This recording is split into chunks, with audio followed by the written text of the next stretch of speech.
this I got a while ago is actual, like a special curtain made for soundproofing and backdrops. That's it's like the worst way I could describe that. Here's my favorite camera of all time. You can see, I don't know if that's ever gonna focus on you, but you can see I got a chunky battery on it. That's one I glued together. Pretty nice. I love this camera with my heart. But I also think it's the worst camera ever made, so don't buy it. It's made for like making films, so it's got no automatic anything, and for a new person to use that would be the most silly, ridiculous thing that you could ever do. I wanted to put the Alcantara wrap on here too, so I could hold the mic a little better by hand and not get like a creaking or anything like that. So it also covers the battery door, so that when I open it, the battery door doesn't just fall down onto the ground. That's a pretty cool feature. What does it sound like if I tap on the mic directly?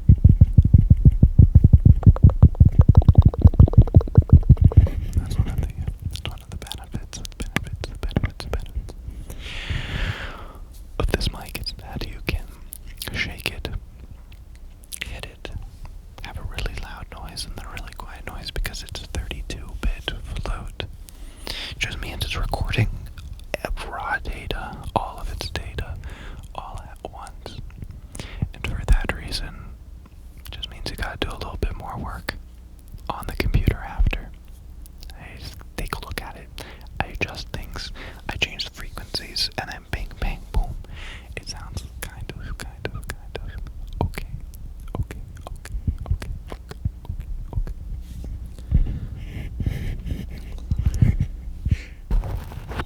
Let's put you back. Put a little bit, just a little bit of Alcantara right behind the foam cover, just so it holds it in place. Without it, it was moving around, but this Alcantara is like soft material. It grips onto the foam perfectly, which is great. So here, let me put you back on. Would you want it? I'll put you back on. I wish it was held on by magnets or something. That'd be my preferred way. I realize I'm really poo-pooing this microphone a bit. If you know, you know.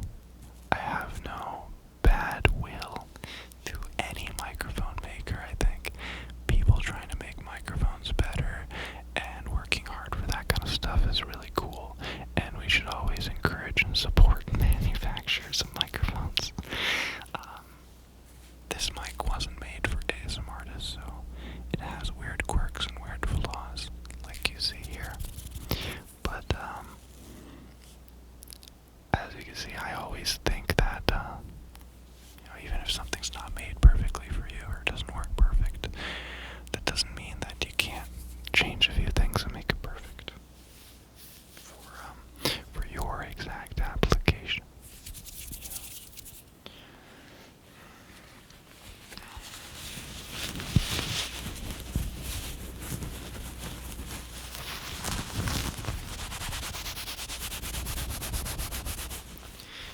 You can just go.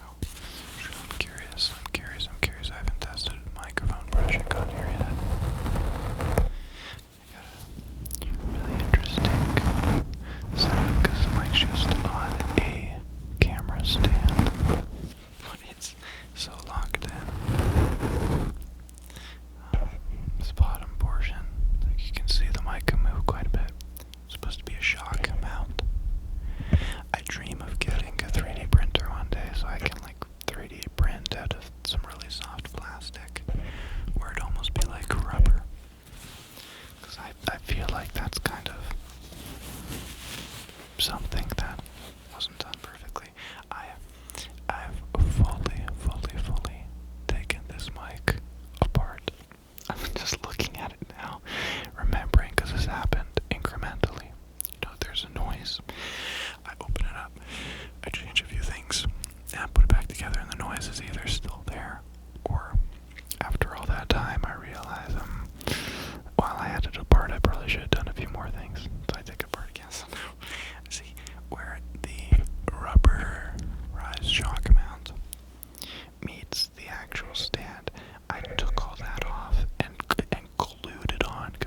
the screws and they loosened over time.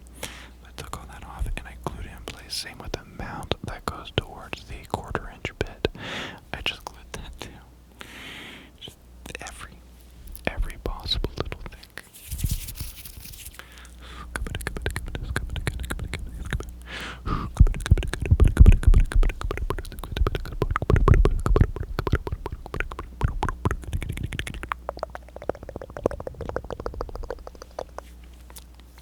In the spirit of nerding out a little bit more, this microphone perplexes me, and for one simple reason. I guess I the nice way, lack of knowledge. Now let's just say it, I'm ignorant. I don't know how mics really work. But this microphone is set up in a pattern called mid-side stereo. That essentially means it uses two microphones, one that points straight forward and another one that points to the side. And then using some kind of magic, that's able to capture one side, the other side, and straight forward. I don't understand it. I thought after ripping this thing apart and cutting it and doing all these things, the mic wouldn't work at all. But I think it actually works pretty good. Pretty good. Hey, that's pretty good. I like that. That's pretty nice. I'm embarrassed to say I didn't really bring a lot of triggers, so I'm gonna have to kind of make my own.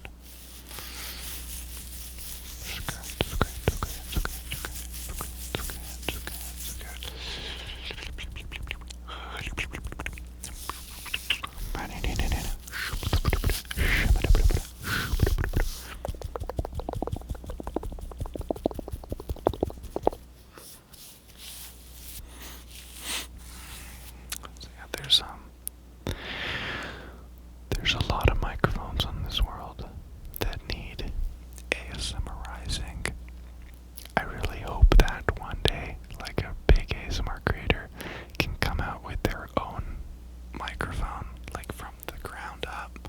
They chose the capsules, the pattern, the amplifier, everything. You know, I want to see them just do the whole thing perfectly and like literally sell ASMR mics. That'd be so cool. Because it's just like such an untapped potential. Nobody really makes microphones for this. And if you watch any ASMR artists, they all just use it. Use things in like a creative way to make it ASMR. Even the Blue Yeti, the most popular ASMR microphone, wasn't made for ASMR. It's got like 6 different polar patterns, all this different setup. It hooks up to a computer. Like, yeah, I'm gonna hook up my computer, have the fans go right by the microphone. It's perfect. It was made for like what's it called? Your gaming and streaming. It's for that. It's streaming like, and it's still the most popular ASMR microphone. A microphone like just stop pretending like I'm crazy and just understand that a microphone not made for ASMR, not designed for ASMR, is used the most for ASMR. That blows my mind. And that there's literally not like a single microphone that comes to mind that was designed for ASMR, apart from the ear microphone. But I don't listen to that kind of ASMR. It's the worst. The few times I get it like from a YouTube short or something, I can't believe people enjoy that. It sounds like pop cans, like tin pop cans. I don't know if I have supersonic hearing or what, and I literally, nobody else complains about that microphone except for me, but I can't stand the ear microphones, whether it's in like JoJo's $1 million ASMR head thing, or like the little white rectangle one. The worst sounding microphone I've ever heard in my life, and I don't know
job.